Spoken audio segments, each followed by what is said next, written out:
Good afternoon and welcome to H3 TV, where we meet you every Wednesday to wonder together, to wonder how do we bring joy? How do we lead, even in the face of disruption, challenges, change, and storms? Well, today I'm back at Fort Myers Beach. I'm so excited. We rolled in late last night and just got unpacked a little bit to be able to jump on and connect with you here this afternoon. So we all face disruptions. We pray for and hold in our hearts and in our minds the people of Jamaica facing a horrific hurricane right now. It brings me back to Ian and to massive disruptions throughout our lives. But it isn't the disruptions that matter, it's what we do with them that matters the most. So today, as I share with you and invite my guest up, what I want to say is, what are your questions? What are your comments? What disruption are you facing and how are you facing it? So please help me welcome to the stage my friend, Misha. Hey, Misha, how are you? Hey, good. How are you? I am fantastic. So grateful to be with you today. So tell me, Misha, who are you? Where do you live? And what do you do? All the good things. Thank you. I'm Misha Safran. I live on the planet Earth. No, I'm just kidding. Excellent. I like it. I'm You in never Northern California, and I bring joy into the world and into the workplace. know. How do you do that? I do that by helping people do peopling better. We support communication that's compassionate. We improve our listening skills, but we also build on emotional intelligence so that we can support empathy, which is really people being able to see the life of the other person without having to control it or fix it, but to understand it better so that they can really navigate some healthier conversations and dynamics within either the home or the workplace. So, training, speaking, workshops. Excellent. I love that. Thank you for being with me today. Yeah. Yeah, we have two listeners right now, so we just want to say, hey, Hi, please everybody. feel free to leave your questions, your comments. Just say hello from wherever you're visiting. We always appreciate having you on. Misha, I always like to go back to disruption. We've all faced professional and personal disruption, but is there one that stands out from you in your life that you really learned a lot from, a disruption? Absolutely. I wish I could say I only had one. And I will share that there was a time period, and it was 2013 to 2015. Okay. And I had had an accident. I finally got diagnosed a year later of a condition that was very, very difficult, chronic pain, fatigue, etc. Mm, My dad got cancer, my stepmom got cancer, my mom got cancer, and my mom passed. mm. It disrupted my life, our lives, and the lives of their friends and family and clients. And it was quite challenging. I felt like this joy had been sucked all the way out of me. Mm. And that is one thing we know for sure about disruption. It doesn't wait for you to heal from one to move on to the next. And No, disruption often stacks. And when we're vulnerable, the stacking becomes more intense, right? So we feel absolutely. it greater, it impacts everything. Yeah, absolutely. In fact, I read a really great poem written by what they call as an elder. I don't know the name of the person, but describing grief as a tsunami, right? Bam, right? But then the waves calm down, but there's still a bam, and but they get slower and slower until the waves are just kind of reminders of the disruption as opposed to actually disrupting. Yeah, for sure. I was Yeah, thinking about calling my mom yesterday. It hit me like, oh yeah, never mind. Just kidding. yeah, All yeah. right. So Coming what up I on 10 years here. Yeah, want, I know yours is recent, so yeah. yeah, not quite a year yet. Um, What I wanted to ask you, Misha, is in the face of that, and you said it was a season, it wasn't one, it was a season of 2 years. How did you keep going and stay hopeful in the face of multiple disruptions that affected you? I'm glad you asked that because it wasn't at first it wasn't conscious. Like I started noticing the things that brought me joy. Before my mom passed away, there was a hummingbird on the windowsill, right? That caught my attention and I started to notice its colors and feel like, wow, how pretty. So I noticed that there was something coming back up inside of me like, oh, oh, this feels good. And fall was her favorite season. And Mhm. it happened to be that we were in fall, and so beyond that hummingbird, there were the colors of the leaves of the fall trees, right?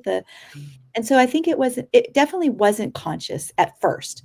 Now it's conscious. Like I have the tools, I know what to do, and anytime there's disruption, I can find that. I don't want to call it balance, find that harmony Right. that I really need. Yeah. I like the word notice. I Yeah. think that so much slips by in front of us. I tried to do a Facebook Live today, but it didn't work, about noticing not just the sounds of the waves, but the smells of the waves and the feel of the waves and how it grounds you and how it calms you. I love that. And I can see, like, as you're describing the humming bee and the leaves, is like I can see the color coming to life, right? Yeah. So noticing is a way to stay hopeful. Paying attention to what, and sometimes we get blurry when we're going through a disruption, right? Like we just, Absolutely. everything kind of turns black and white and we don't really care. We're not really intentionally noticing. So I love the word noticing. That's beautiful. So one way to stay hopeful to our listeners is notice. Notice the colors, notice life, life of trees, life of animals, life of birds. Beautiful. I always think about health. Like one of my passions is to teach people to be healthy, but health for me has never been a number on a scale. It's like, how do we show people how to be emotionally, mentally, financially, relationally, spiritually, career healthy? So what did you do? Like, you're in the midst of a basket of loss, layers of loss, and yet how did you stay healthy? What was strategic about that? What did you do intentionally each day or each morning to keep going? Yeah, and actually, it's not only do I do it, but now I teach it, right? So I help people with it, but it's those micro moments of joy, and the other thing is identifying that there's this quote of like, oh, why should I feel joy if the other shoe's going to drop, right? Well, my kids would say, well, why should I take a shower? I'm just going to get dirty. Or why should we make our beds if we're just going to get back in it? So it's reframing. So that's what really helped me, was noticing those micro moments of joy, but then also saying, okay, why not just not sit in the pain, because joy's going to come around. So reversing the thought, right? Really being able to teach myself so that I can be a model to others. Oh, I don't have to, I can acknowledge the pain. I can feel the pain and really embrace that it's there, but I don't have to sit in it. And so what I can do is take it, and instead of sitting in it, saying, thank you for showing me what I need to know today, and now go towards my joy, you know, because it doesn't make sense to me anymore to sit in the pain. When I still have chronic pain, but it used to be that I'd get very panicked every time it came up. That would make it worse. I would feel even more intense, and my body would tighten, and I would be like, I couldn't move. I mean, I used a cane, a walker, a wheelchair. I still use a wheelchair sometimes in the airports, but now I can like feel the pain coming, notice the pain is coming, breathe with my pain, and make a choice. Can I keep moving, or do I need to rest? And I truly believe my rest and my joy have saved my life. Being willing to have the rest and have the joy has saved my life, and saves it every day. I love that. Rest and joy, rest and joy. Plus, you use the word micro moments. Mhm. And I think sometimes we're waiting for a big display of joy. And especially in grief, it might not come like that. It's more likely not to, it might come in a micro moment, micro. Also, I'm such a believer, and I love that you're using the word choice. You choose it. It doesn't mean you're pain free. It doesn't mean life is easy. It means I am choosing to look at the joy, look for the joy, at the joy, and to embrace with deep breath, with calm, and with rest. I was just listening to something and it was saying, a lot of people talking about ice bath, and we gotta have an ice bath, we gotta wake up at 5 and we gotta jolt our body. And I was reading something or watching something and it was saying that might work for men, but it's really not how women were created to be.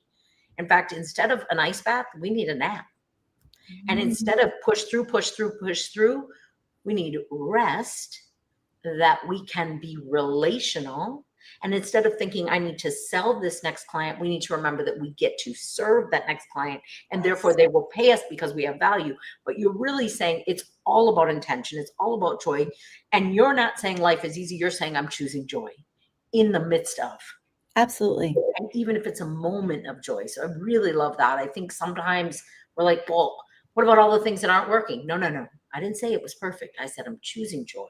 I'm Mhm. choosing, which is huge, and I'm seeking joy even when I still hurt, even when it's still hard. And you're also listening to your body. I love that, Misha. I think that's one of the greatest things we can do for our health is listen to our body. Oh, this is coming on. This is real. I'm validating myself, whether anyone else does or not.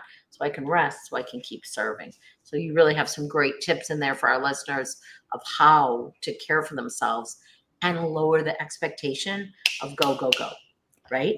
Yeah, I think too, Annie, oftentimes, and I do see myself as gender nonconforming and non-binary, but I do believe as humans, oftentimes people like myself, like you, women, are really directed to not feel they deserve the rest and the joy that they're supposed to push through. Um, and I feel like it's unfair to do that to ourselves. Mm, You know, that really joy and rest are huge components of our toolkits, mm, right? That they are what help us be relational rather than transactional. yeah, And when you ask people, what do they really gain from other people? When do they gain the most from other people? It's when we're willing to be vulnerable, when we're willing to share the me too's kind of thing, yeah, when we're really willing to say, wow, today's been hard.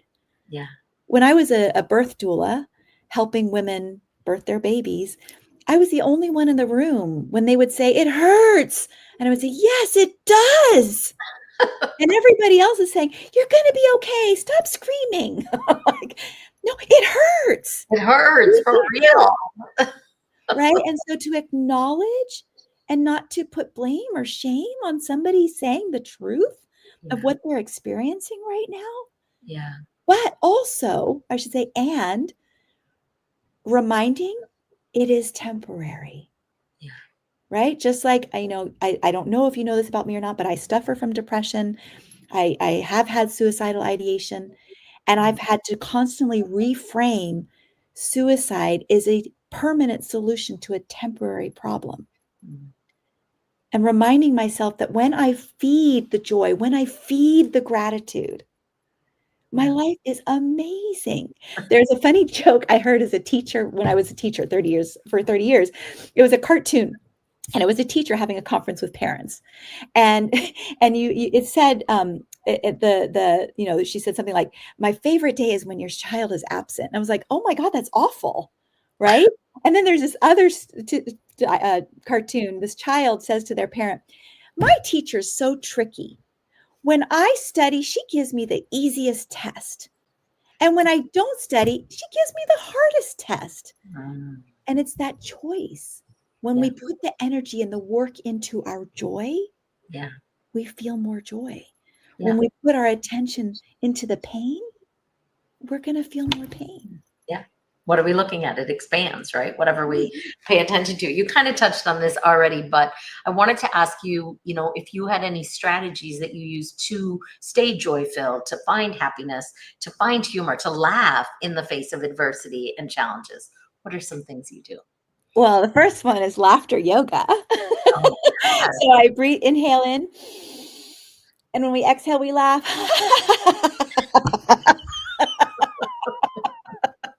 And people think it's weird at first, but it's contagious, right? So it's like, so laughter for no reason at all. But the second one is my gratitudes. In fact, it's not only writing my gratitudes for myself, but it's sending them to a friend who then she sends me her gratitude to me.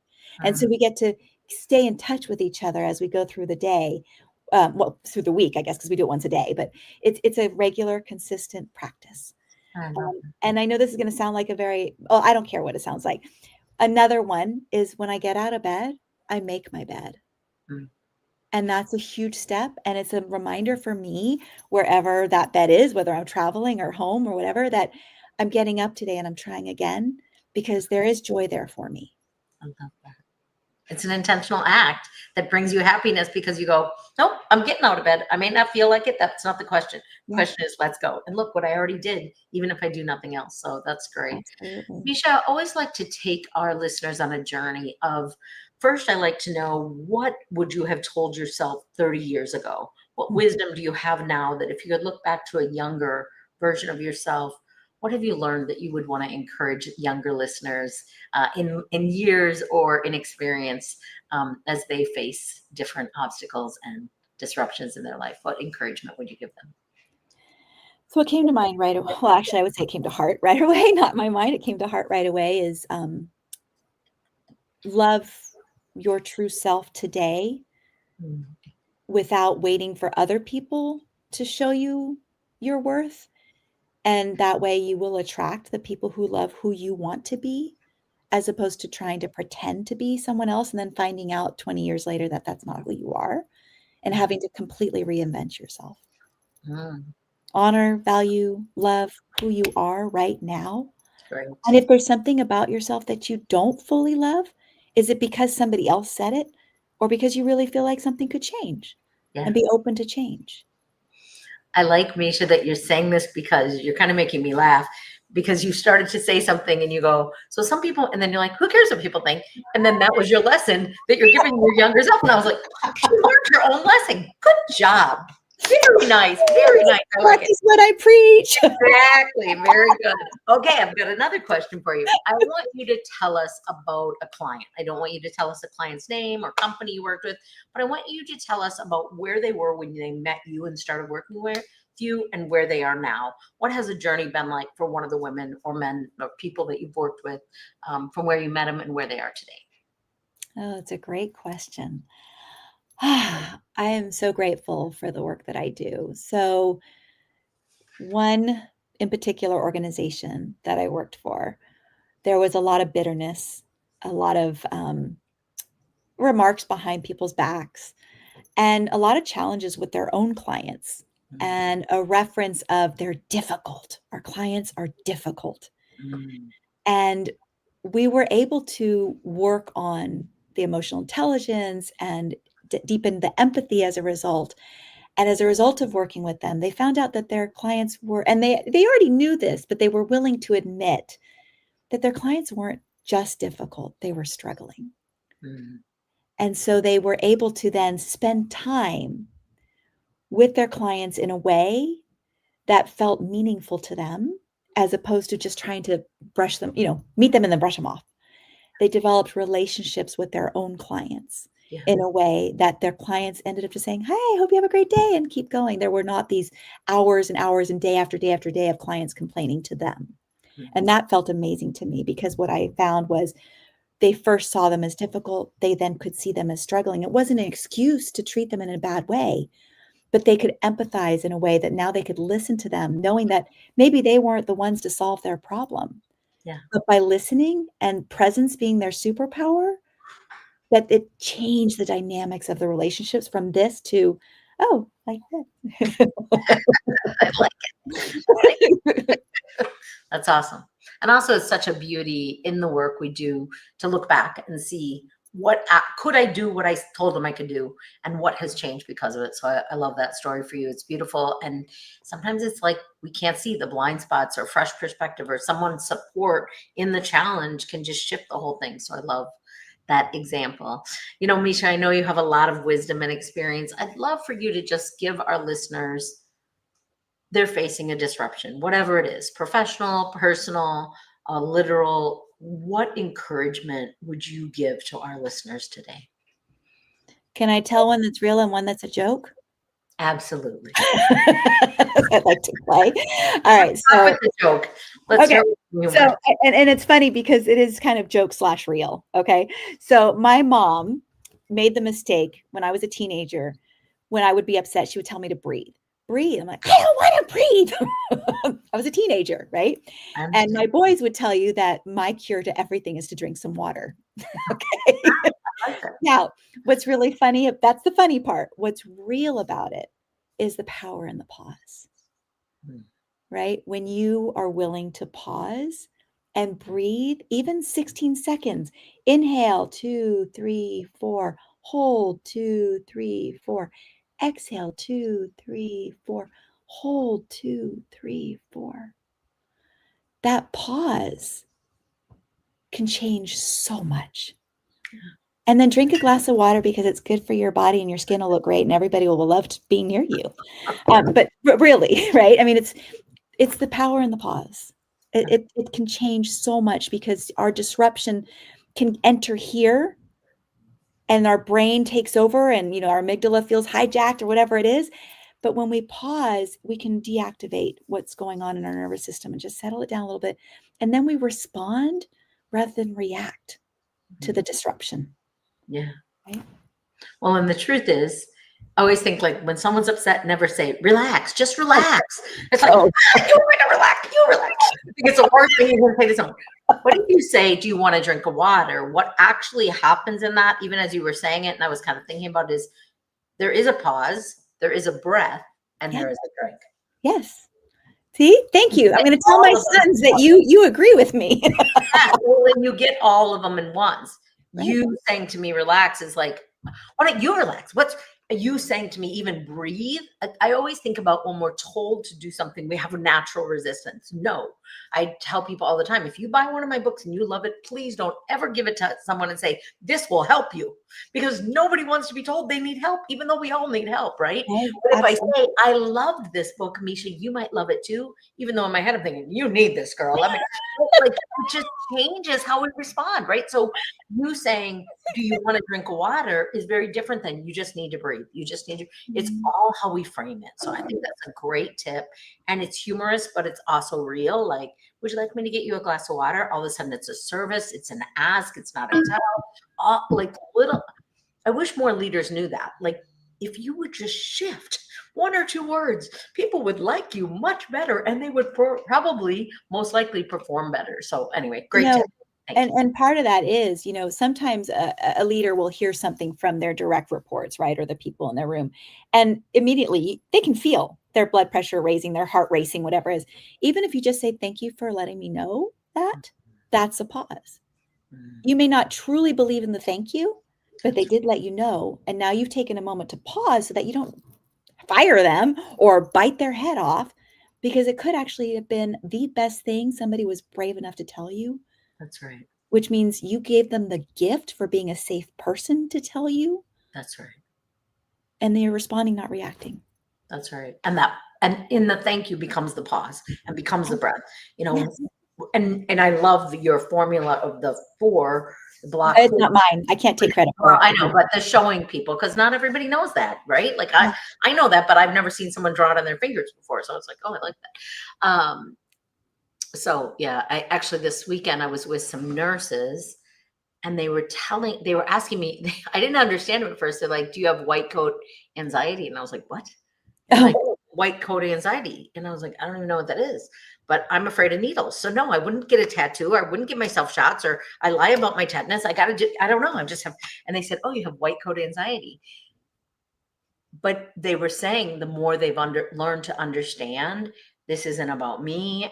You're in pain and you have anxiousness naturally, and it's amplified by white coats of yes. doctors and nurses and lab techs. We need to recognize that's real for people. That's Yes. not imaginary. That's not, that is, it's huge. And people's blood pressure, because we were talking about all the things that make people's blood pressure go up and how it's not always medical, it can be psychological, whatever the case may be. So, Just anyway. having to go to the doctor's appointment, whether you see a doctor or not. I mean, yeah, I had a family member that recently went and they checked the blood pressure when they got there and it was way high. But when by the time they left, it was low again, right? So that's a real phenomena. It's It's a real. real, I know it's real. I never heard of it before. It was new for me. So, well, Misha, thank you for sharing a little bit of your wisdom, a little bit of your joy with us. What is the best place to get a hold of you, Misha? Yeah, I think I'm often on LinkedIn. I respond to my LinkedIn messages frequently, and so people can search for me. My name is on the screen. Spell it out perfectly. It is spelled a little different. The saffron spice in the United States, it's usually FFRON. So take the name on the screen and go find me on LinkedIn, and I'll follow up too if you send me a message underneath the video. Yeah. Wonderful. Well, thank you so much for sharing your wisdom. Thank you to our listeners. Remember, Misha and I are here to support you on your journey through disruption and to live with joy, as Misha focuses on. So ask your questions. Please say hello in the comments. We love to see who's listening, what they're learning, what they're taking away. Even if it's one thing from today, we hope we brought you some encouragement. Thank you for being my guest. Thank Thank you. you. Bye, everyone.